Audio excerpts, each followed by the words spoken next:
अस्सलाम वालेकुम व्यूवर्स। तो कैसे हैं आप सब? मेरा नाम है Jawad Khan. Welcome back to cars ton channel. Viewers, आज मैं आप लोगों के लिए लेकर आया हूँ Japanese 10th generation Toyota Axio Corolla, और वो भी एंटीक पीस। मार्केट में एंटीक पीस बहुत ही मुश्किलों से मिलती हैं। जितनी अच्छी गाड़ी होती है उसकी प्राइस भी उसकी अकॉर्डिंगली ही होती है। नॉर्मल कंडीशन की जो एक्सियो कोरोला है वो आप लोगों को 30 लाख से लेकर 40 लाख के दरमियान में मिलती है। सो ये है Japanese 10th generation Toyota Axio Corolla 2007 model, 2012 की जापान इंपोर्ट। एक्स पैकेज में 1,20,000 driven, Islamabad registered, total genuine body के साथ है। हर चीज़ की आप लोगों को प्रॉपर गारंटी मिलेगी। अब नॉर्मली एक्स पैकेज ज़रा लोअर वेरिएंट होते हैं, लेकिन ये वेरिएंट एक्स पैकेज में भी ज़्यादा लोडेड है। इस तरह की इसमें आप लोगों को थोड़े बहुत एक्स्ट्रा फीचर्स मिल जाते हैं। इसमें लगा हुआ है एक 1.5 लीटर का इंजन, और साथ ही ये सीवीटी ट्रांसमिशन के साथ भी है। अब सीवीटी ट्रांसमिशन का फ़ायदा ये है कि आप लोगों को फ्यूल एवरेज अच्छी मिलेगी। बाकी एक्सियो कोरोला हो या एक्स कोरोला हो, ये पठानों की एक फेवरेट प्रोडक्ट है। वो बहुत ही शौक से ये गाड़ियाँ ख़रीदते हैं। अब इसमें ब्रांड न्यू योकोहामा के टायर्स वगैरह भी लगे हैं। खैर फिलहाल बात की जाए इसकी प्राइस की, तो इसकी डिमांड है 45 लाख, और ये आप लोगों को मिलेगी व्हील्स प्रो के पास। इनकी लोकेशन है Almas car village, ring road, Peshawar. इनकी जो भी डिटेल्स है वो आप लोगों को नीचे डिस्क्रिप्शन बॉक्स में मिल जाएगी। फ्रंट लुक की बात की जाए तो ये एक्सियो कोरोला लुक्स के हिसाब से बहुत ही बेहतर लुक प्रोवाइड करती है। नॉर्मल एक्स वेरिएंट बिल्कुल सिंपल सी लुक प्रोवाइड करती है। अब ये जो एक्स वेरिएंट है, एक तो इसमें आप लोगों को एलईडी प्रोजेक्टर लाइट्स मिल जाते हैं, प्री इंस्टॉल फॉग लैंप्स भी लगे हैं, ग्रिल वगैरह का डिज़ाइन भी खूबसूरत सा है। इसके हेडलाइट्स में एलईडी प्रोजेक्शन का यूज़ किया गया है with auto on off feature. आप इसके लेवल को भी अपने मुताबिक एडजस्ट कर सकते हैं। सिंपल एक्स वेरिएंट में सिंपल से ही हेडलाइट्स दी जाती है। जी और लग्जरी वेरिएंट में प्रोजेक्टर एलईडी हेडलाइट्स दी जाती हैं। फ्रंट साइड पे बहुत ही खूबसूरत सी कंप्लीट क्रोम फिनिशिंग के साथ ग्रिल दी गई है, जहाँ पे वर्टिकल लाइंस का भी यूज़ हुआ है। एक्सियो का लोगो देखने को मिल जाता है, यहाँ पे टोयोटा का लोगो नहीं आता। प्री इंस्टॉल फॉग लैंप्स भी मिल जाते हैं जो कि नॉर्मल एक्स वेरिएंट में नहीं आते। लोअर ग्रिल दी गई है जो कि एज अ वेंटिलेशन का काम करती है। तो ओवरऑल फ्रंट लुक की बात की जाए तो ये एक्सियो कोरोला बिल्कुल लुक्सिल जैसे ही लुक प्रोवाइड करती है। साइड प्रोफाइल की बात की जाए तो ये एक 4 डोर सेडान वेरिएंट है। इसमें स्टेशन वैगन, जिसको फील्डर भी कहा जाता है, वो भी इसमें अवेलेबल है। ये एक्स वेरिएंट है, नॉर्मल एक्स वेरिएंट से ज़रा ज़्यादा लोडेड है। जैसे कि इसमें लगे हैं खूबसूरत से सिल्वर फिनिशिंग के साथ 16 इंच अलॉय व्हील्स, और इसके ऊपर ब्रांड न्यू 2026 के योकोहामा के टायर्स भी लगे हैं, जो कि है 20555 R16 टायर प्रोफाइल के साथ। इसमें आप लोग को एबीएस वगैरह स्टैंडर्ड देखने को मिल जाता है। चूँकि एक एक्स वेरिएंट है तो इसके साइड मिरर्स में आप लोगों को इंडिकेटर्स नहीं मिलते। बाकी ये साइड मिरर्स बॉडी कलर में है, रिट्रैक्टेबल भी है और एडजस्टेबल भी है। सनवाइजर्स वगैरह में प्री इंस्टॉल आते हैं। इसके पिछले वाले विंडोज़ आप लोगों को टिंटेड नहीं मिलेंगे, क्योंकि ये एक बेस सा वेरिएंट है। जी लुक्सुअल वेरिएंट में आप लोगों को टिंटेड मिलते हैं। बाकी इसके डोर हैंडल्स भी जो है वो भी बॉडी कलर में है, और ये वेरिएंट की स्टार्ट है, इसमें पुश स्टार्ट भी ऑप्शन अवेलेबल है। इसके रियर व्हील्स में ड्रम ब्रेक्स का यूज़ किया गया है। ब्रेकिंग की परफॉर्मेंस भी बहुत ही बेहतरीन है, और अगर देखा जाए तो अलॉय व्हील्स का डिज़ाइन बहुत ही ज़्यादा खूबसूरत सा है। गाड़ी के साथ बहुत ही खूबसूरती में टचअप्स ऐड कर लेती हैं। पूरी ही बॉडी की तरह इसके रेड प्रोफाइल भी बहुत ही बेहतर लुक प्रोवाइड करती हैं। ये इस एक्सियो कोरोला का प्री फेसलिफ्ट वेरिएंट है। फेसलिफ्ट के बाद इसके टेल लाइट्स वगैरह का डिज़ाइन चेंज कर दिया था। बाकी इस मॉडल के जितने भी वेरिएंट्स हैं वो बैक लुक से ऑलमोस्ट सेम ही लुक प्रोवाइड करती हैं। ये एक एक्स वेरिएंट है। इसकी रेयर विंड स्क्रीन आप लोगों को टिंटेड नहीं मिलेगी, क्योंकि जापान में बेस वेरिएंट में ये चीज़ें प्रोवाइड नहीं की जाती। बाकी यहाँ पे एक हाई माउंटेड ब्रेक लैंप मिल जाएगा, रेयर विंड स्क्रीन डिफॉगर वगैरह के साथ है। टेल लाइट्स इसके बहुत ही खूबसूरत से हैं। यहाँ पे हेलोजन बल्ब का यूज़ किया गया है। फेसलिफ्ट के बाद यहाँ पे एलईडीज़ वगैरह का भी यूज़ करना स्टार्ट कर दिया था टोयोटा ने। इसके ट्रंक के ऊपर डिफरेंट से बैजेस हमें देखने को मिल जाते हैं। जैसे कि इसके लेफ्ट साइड पे यहाँ पे कोरोला एक्सियो वगैरह की बैजिंग दी जाती है, जबकि राइट साइड पे एक्स की बैजिंग है। मीन्स इसमें लगा हुआ है एक 1.5 लीटर का इंजन, जो कि जी में भी आता है। बाकी इसमें आफ्टर मार्केट ये कैमरा वगैरह ऐड किया गया है।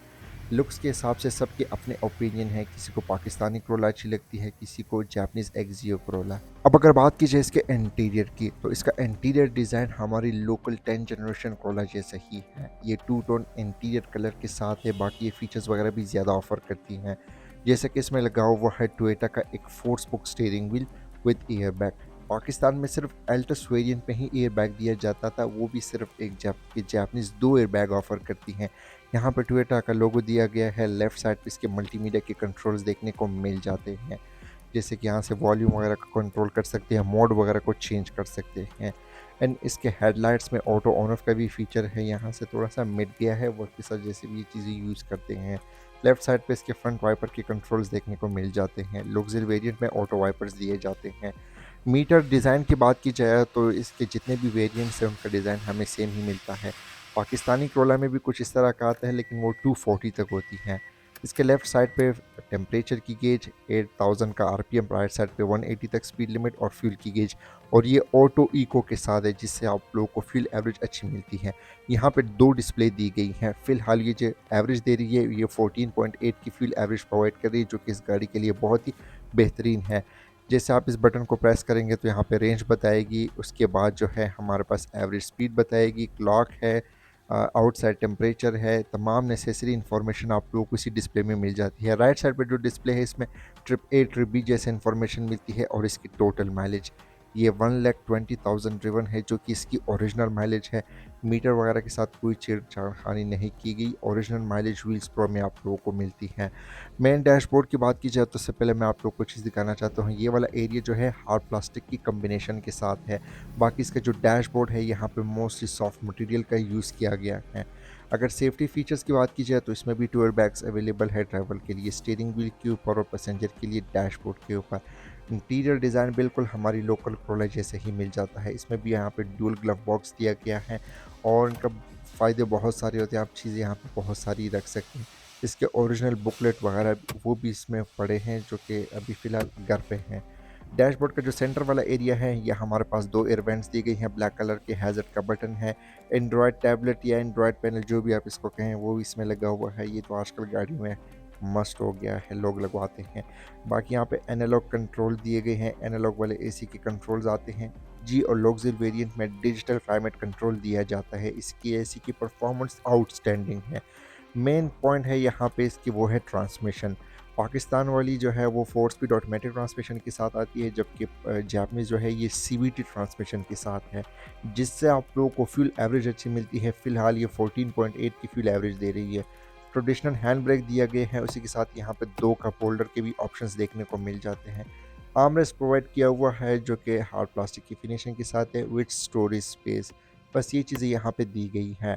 डैशबोर्ड के राइट साइड पे हमारे पास सिंगल एयर वेंट है ड्राइवर के लिए, उसके नीचे वाली साइड पे कुछ कंट्रोल्स मिल जाते हैं, जैसे कि इसके हेडलाइट्स के लेवल को भी अपने मुताबिक एडजस्ट कर सकते हैं। फॉग लैम्प का बटन है, और साइड मिरर के कंट्रोल्स है जो कि रिट्रैक्टेबल है, एडजस्टेबल भी मिल जाते हैं। एक ट्रे भी यहाँ पे दी गई है। रेयर व्यू मिरर हमें बिल्कुल बेसिक से ही मिल जाती है, इसमें कोई सनरूफ वगैरह को कोई भी ऑप्शंस नहीं मिलता। कुछ सेंसर्स है, ड्राइवर और पैसेंजर के लिए 2 बड़े से सनशेड्स भी दिए गए हैं, जिसमें कोई भी वैनिटी मिरर नहीं दी गई। बाकी रूफ लाइनिंग की बात की जाए तो कंडीशन के लिहाज से नीट एंड क्लीन है। यहाँ पे कुछ कैबन लाइट्स वगैरह देखने को मिल जाती हैं। फ्रंट सीट्स की बात की जाए तो एक्स और जी में हमें ऑलमोस्ट सेम ही सीट्स देखने को मिल जाती है, जो कि फैब्रिक की फिनिशिंग के साथ है, जबकि लुक्सल वेरिएंट में आप लोगों को लेदर सीट्स दी जाती हैं। ये वाली सीट्स भी बहुत ही ज़्यादा कंफर्टेबल है। इसका ये डिज़ाइन बहुत ही ज़्यादा बेहतरीन लुक भी प्रोवाइड करती है। कंफर्ट वाइज भी ये सीट बहुत ही बेहतरीन है, और ये सीट्स 3 वे मैनुअली एडजस्टेबल भी हैं। फ्रंट डोर कार्ड्स की बात की जाए, यानी ड्राइवर साइड की कंट्रोल्स की, तो इसके डोर कार्ड्स भी इंटीरियर जैसे ही है, जैसे कि यहाँ पे आप देख सकते हैं। ऊपर वाली साइड पे यहाँ पे लेदर का यूज़ किया गया है, सॉफ्ट फैब्रिक का डिज़ाइन यहाँ पे यूज़ हुआ है। साइड विंडोज़ इसकी ऑल ऑटो वाली है, यानी सारे ही ऑल ऑटो ऑप्शन के साथ है, जो कि पाकिस्तान में कोई भी ऑफर नहीं करती। जापानीज़ में ये चीज़ें आती हैं। फिर इसके नीचे वाली साइड पे स्पीकर ग्रिल दी गई है, थोड़ी सी स्टोरेज स्पेस या बोतल होल्डर की जगह दी गई है। रेयर केबन की बात की जाए तो एक्सियो क्रोला भी स्पेस वाइज अच्छी खासी स्पेशियस है, चाहे इसकी लेग स्पेस हो या हेडरूम हो। डिज़ाइन वाइज ये साइज़ में थोड़ी सी नैरो है, लेकिन पता नहीं चलता। रेयर सीट्स की बात की जाए तो यहाँ पे 3 हेडरेस्ट दी गई हैं। सीट्स के सेंटर में कोई आर्मरेस्ट वगैरह का यूज़ नहीं मिलता, जियो लग्जरी वेरिएंट में दिया जाता है। सीट्स के बैक साइड पे यहाँ पे जस्ट एक हाई माउंटेड ब्रेक लैंप मिल जाता है। इसमें टोटल 4 स्पीकर्स आते हैं, वो इसके डोर कार्ड्स के ऊपर अवेलेबल है।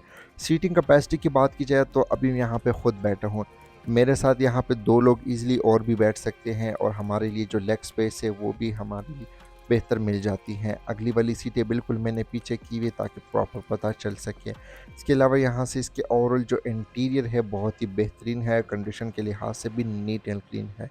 ट्रंक स्पेस की बात की जाए तो देखिए, चाहे पाकिस्तानी हो या जापानीज़ क्रोला हो, इनकी ट्रंक स्पेस ऑलमोस्ट सेम ही होती है, कुछ ख़ास डिफरेंसेस हमें देखने को नहीं मिलते।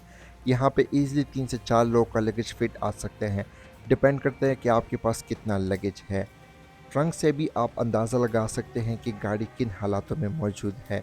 जैसे कि जिस एरिया में ये स्पेयर टायर है उसके इर्द-गिर्द आप उसका अंदाज़ा लगा सकते हैं।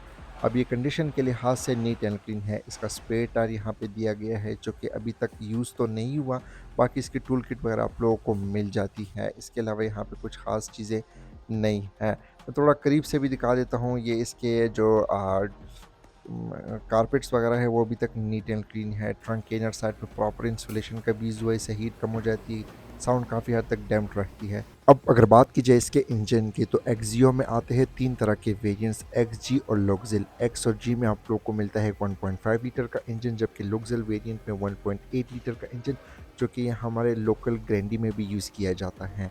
ये एक्स वेरिएंट है। अब इसमें जो इंजन लगा हुआ है ये है टोयोटा का एक 1NZ FE इंजन, जो कि ऑलमोस्ट 1500 सीसी होती है, और ये सीवीटी ट्रांसमिशन के साथ है, प्लस ऑटोमेटिक इको वाली भी है। परफॉर्मेंस फिगर की बात की जाए तो ये 108 horse power with 127 newton meter of torque produce करती है। फ्यूल एवरेज की बात की जाए तो ये इंजन इजीली आप लोगों को 1 लीटर में 15 टू 16 किलोमीटर की फ्यूल एवरेज प्रोवाइड करती है। लेकिन डिपेंड करता है कि इंजन की क्या लाइफ है, आप कौन सा ऑयल यूज़ करते हैं, कौन सा पेट्रोल यूज़ करते हैं, काफ़ी चीज़ें मैटर करती है, और आप गाड़ी किस तरह ड्राइव करते हैं। फ़िलहाल इसके मीटर पे 14.8 की फ्यूल एवरेज शो हो रही है, जो कि इसके लिए बहुत ही बेहतरीन है। बाकी इसमें आप लोग को ABS मिल जाता है, और साथ ही इसमें एयरबैग्स वगैरह भी होते हैं। अच्छा, तो व्यूवर्स, कैसी लगी आप लोगों को ये खूबसूरत सी Toyota Axio Corolla X variant? Comment section में अपने फीडबैक से आगाह कर सकते हैं। अगर आप लोगों को मेरे रिव्यूज़ पसंद आती है तो मेरे वीडियोस को लाइक कर दे, कमेंट कर दे, दोस्तों के साथ शेयर भी कर लें। सो आज के लिए इतना ही, मिलते हैं फिर अगले रिव्यू में। अगर आप लोग मेरे चैनल कार्स रन के ऊपर ने तो इसको आप लोगों ने ज़रूर सब्सक्राइब करना है। अस्सलाम वालेकुम, अल्लाह हाफिज़।